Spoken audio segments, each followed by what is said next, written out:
C'est une année très particulière en ce qui concerne l'attribution du Ballon d'Or. Beaucoup de joueurs se sont partagés les trophées des différentes compétitions majeures. Et donc tous sans exception ont des contre-performances qui joueront en leur défaveur pour obtenir des votes de la part des journalistes. Salut tout le monde, j'espère que vous allez bien. Après avoir autant analysé et comparé Messi avec les autres candidats au Ballon d'Or, aujourd'hui je vais vous parler de ce qu'il a moins bien fait. En gros, ce qu'on peut trouver comme reproche et donc ce qui ne jouera pas en sa faveur pour le Ballon d'Or 2021. Qu'on soit bien d'accord dès le début, tous les joueurs ont moins bien fait certaines choses. C'est évident et c'est pourquoi il y a autant de débats autour de ce Ballon d'Or. Donc le but de la vidéo n'est pas de dire que Messi ne mérite pas le Ballon d'Or, mais tout simplement de voir ce qui a été mauvais en ce qui le concerne. Il y a certainement des choses que l'on peut lui reprocher, il est très loin de ce qu'il nous a habitués les saisons précédentes et surtout si on remonte un peu plus loin où il faisait des miracles. Et d'ailleurs pour pas que les pros Messi sentent que je m'en prends seulement à leur protéger, je ferai aussi ce type de vidéo sur les autres joueurs même si j'aurai plus de difficultés parce que la compétition que je suis le plus sérieusement c'est la Ligue 1.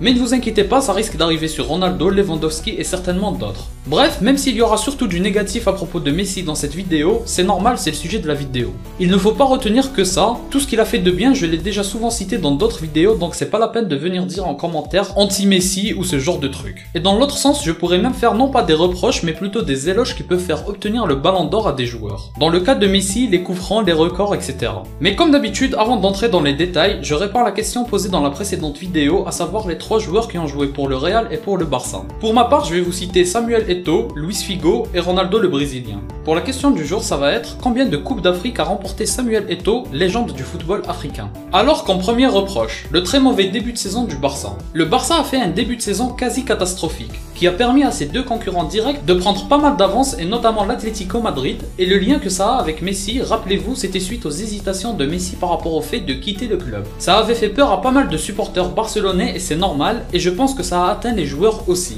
Le fait qu'ils aient rattrapé le retard petit à petit prouve qu'ils avaient les moyens de faire un bon début de saison, mais que le souci était mental et à mon avis les hésitations de Messi ont grandement affecté le côté confiance. Après il faut rappeler que c'était lié à la direction pourrie du Barça qui a défoncé le club ces dernières années, et que c'était une sorte de rébellion contre eux qui était clairement nécessaire. Et même d'un point de vue directement en ce qui concerne Messi, lui aussi n'était pas à la hauteur des attentes qu'on peut avoir vis-à-vis de lui. D'ailleurs c'est en 2021 qu'il explose pas mal de compteurs et ça prouve que c'est lié à la direction. Par exemple, ce qui me vient à l'esprit c'est le renvoi injuste subi par Suarez qui a dû énormément affecter Messi et c'est ce genre de problème qu'il a eu à surmonter en début de saison, c'est pour ça qu'il n'était pas au top de sa forme. Bref, là j'ai cherché à justifier et à trouver des raisons mais ça n'excuse pas ce reproche. Le Barça a fait un mauvais début de saison et Messi n'était pas à la hauteur. Passons maintenant au deuxième reproche qui va faire suite au premier, la fin du championnat et la 3e place. On est d'accord, c'est quelque chose qui peut arriver face à des équipes comme le Real et l'Atlético. Personnellement, ce qui me pose le plus problème c'est que le Barça vers la fin du championnat, ils avaient leur destin en main 2 ou 3 fois minimum, grâce à un énorme effort pour rattraper ceux qui étaient devant.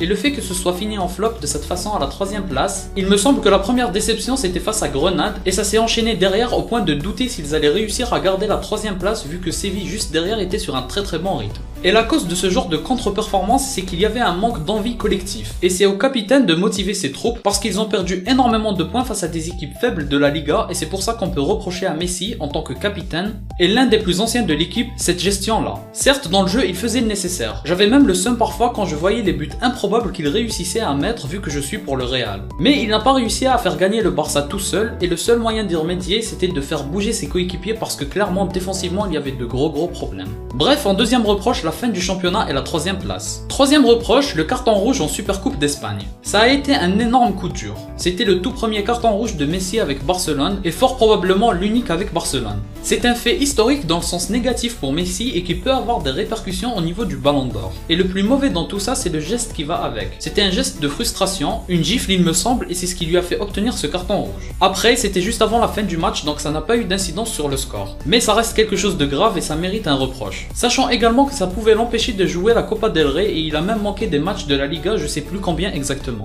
Bref, le premier carton rouge de son histoire en professionnel avec le FC Barcelone est mon 3e reproche. Pour le 4e reproche, on passe à la Ligue des Champions. J'ai 2 trucs à signaler par rapport à cela. La perte de la première place en phase de poule suite à la défaite contre la Juventus et donc contre Ronaldo et le penalty raté contre le PSG au match retour. Pour la défaite contre la Juventus, sur le match aller il avait fait un bon match et il s'est vu récompenser sa bonne prestation avec un penalty en fin de match. Mais par contre le match retour face à la Juve, il était inexistant et ils se sont pris un sale 3-0 qui marque une défaite face à Ronaldo et surtout la perte de la première place. Sans parler du fait que ça réveille les cauchemars des remontadas chez les joueurs. Ce que je lui reproche dans cette rencontre au-delà de son mauvais match, c'est surtout encore une fois de parler aux autres et leur rappeler que l'essentiel c'est de garder la première place. Il fallait juste pas encaisser 3 buts et c'est vraiment une grosse erreur de l'équipe et donc ça passe forcément par le capitaine. Et ça c'est tellement mauvais que c'est ce qui les a indirectement éliminés puisqu'ils se heurtent à Paris en 8ème de finale. De là vient mon deuxième reproche sur ce point-là, en passant outre la défaite lourde 4-1 à l'aller, c'est le penalty manqué qui éteint tous les espoirs de remontada de ce match. L'émotion était à son paroxysme au moment du penalty et le fait de le rater c'est encore une référence négative par rapport au Ballon d'Or. Après il faut rappeler qu'il avait ravivé les espoirs tout seul en explosant le mur Navas avec un magnifique but. Mais bon, ça veut aussi dire que les fameux clichés sur Ronaldo notamment, il marque que des pénaux, on voit bien que c'est pas aussi évident que ça de mettre un penalty.